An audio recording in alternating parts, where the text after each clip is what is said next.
Your Eminence, today we celebrate the Feast of the Holy Innocents. What can the European bishops do against abortion? For me, and I speak from the perspective of a bishop who his experience is predominantly in the United States of America, but I presume that the situation is analogous in Europe. The most important thing is to educate people to the reality of abortion, that this is the taking of a life at its very beginning, and a life that is innocent and defenseless. And what we don't tend to realize is that many people today, because of the language that's used, no longer have a real consciousness of what abortion is. They hear things like termination of a pregnancy or removal of a growth, or and so they don't stop to think that this is a human life. In fact, recently I visited a pregnancy center in the United States which helps young women to bring their pregnancies to term, and the director told me that whenever they're able to show these young mothers the ultrasound of the baby in the womb, they immediately decide to have the baby.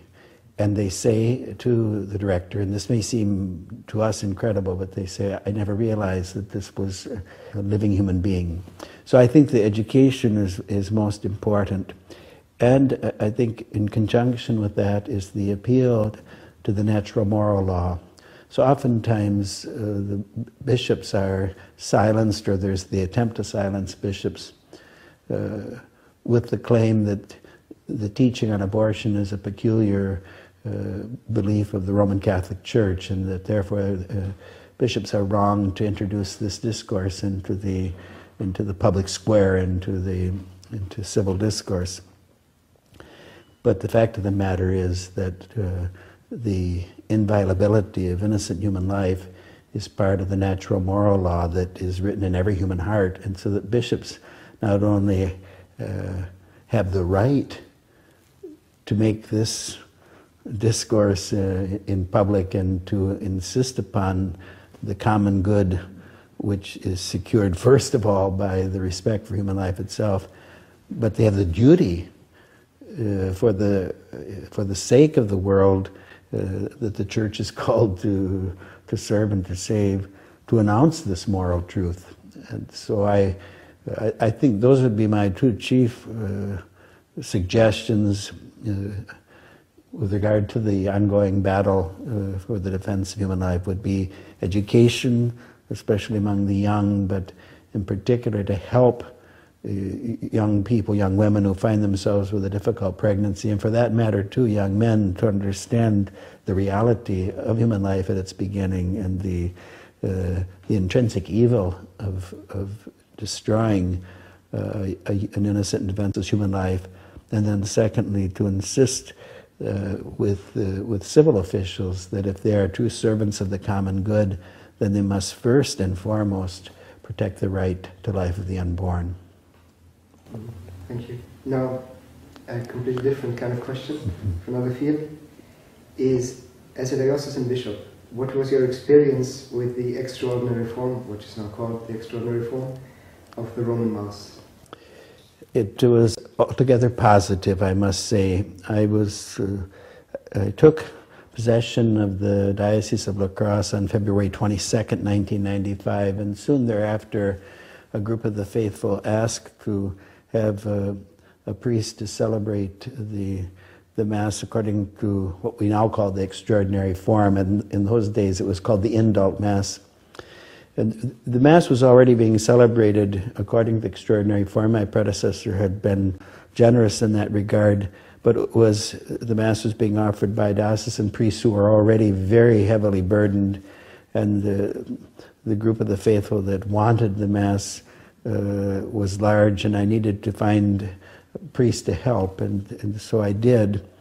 And in the beginning, when I announced that I was forming this oratory in one of the major cities of the Diocese of La Crosse for the celebration of the Mass according to the extraordinary form, a number of the priests were very resistant and expressed many hesitations. But already the Venerable Pope John Paul II had urged that a generosity on the part of the bishops in permitting the celebration of the Mass according to the Missal of St. Pius V, which had then had its last edition under Blessed John the 23rd. And so I insisted with the priest that this could only be something good. I remember at one meeting with the priests, a certain group of priests who were very resistant, who were my age or older, I simply asked the question, we, those priests and myself, grew up with that Mass of St. Pius V. We loved it. We loved to serve the Mass. It inspired very much our vocations.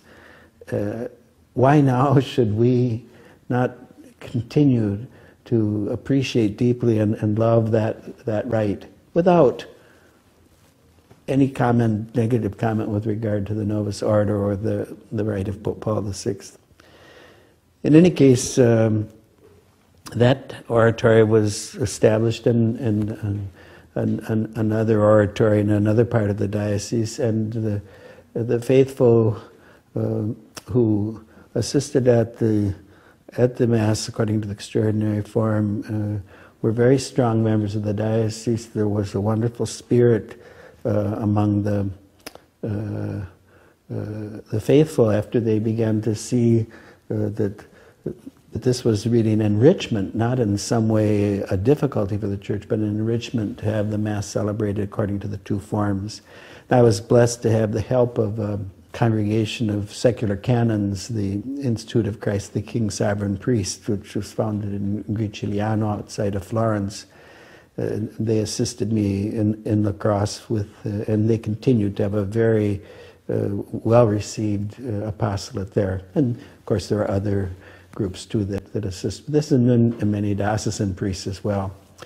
When I went to St. Louis, there was need there also to provide more fully for the priestly care of the community that was attached to the celebration of the Mass according to the extraordinary form. And I called upon the help once again of the Institute of Christ the King Sovereign Priest, and we were able to establish an oratory at one of the most beautiful churches in St. Louis, built by German Catholics in the 19th century, but which, with the change of population, had been was on the verge of being closed as a parish church, and the Latin Mass community, as we called them, or the faithful that were attending the Mass according to the extraordinary form, they took on the challenge of taking over this church and caring for it, and that too is thriving. And once again, it's been a great blessing for the church in the Archdiocese of St. Louis. In the end, I think what Pope Benedict XVI has said repeatedly is so true, that the beauty, the goodness of the rite has to be as appreciated by us today as it has been in the past. The rite going back practically to the time of Pope Gregory the Great, and in that way it will enrich the worship, perfect the worship of the whole Church, the celebration of the Mass also according to the extraordinary form of the Roman Rite. And it's my own hope, and I see the signs, the real signs for this hope, that through the celebration of the Mass according to the extraordinary form of the Roman Rite, there will be a mutual enrichment of the extraordinary form and ordinary form, and I'm hoping that with time we will find a way for a reform of the reform in order to address, as Pope Benedict XVI has also addressed it, those abuses which took place after the council, which were not mandated by the council, and we cannot blame the Second Vatican Ecumenical Council for them, but they happened, and we need to restore very much I suppose the principal result of the abuse was a too anthropocentric idea of the sacred liturgy, as if it were something that we had invented and therefore with which we could experiment, instead of being a gift given by our Lord to the Church, which we must prize and treasure and safeguard. We need to recover that sense that this is the action of Christ, that it's Christ who's the protagonist, for instance, in the celebration of Holy Mass, not me as a person, not the priest in his personality, but Christ himself. My great hope is that through this continuation of the celebration of the Roman Rite under both forms, that there will result a reform of the rite of the Mass, which will underline once again strongly the transcendent nature of the sacred liturgy, as Pope Benedict often says, the meeting of heaven and earth. Now, as you've just said, with all the very positive consequences and all the positive possibilities you have with the acceptance of the extraordinary form, for the ordinary form also, why do you think so few bishops, however, in their dioceses celebrate this rite or give it a larger possibilities? Because as in Europe, often it's very limited, often it is limited to certain fraternities, certain groups. It's difficult for me to know the mind of other bishops. I could speculate in terms of some of the resistance which I experienced in the United States. For some, and I don't say this of any bishop, I don't know this to be the case, but some were affected by what Pope Benedict XVI has called the hermeneutic of discontinuity. And I heard this repeatedly also from so-called liturgical experts, that there is no relationship between the rite of the Masses that was celebrated in the Missal of St. Pius V, reformed by Blessed John the 23rd, and the Missal of Paul VI.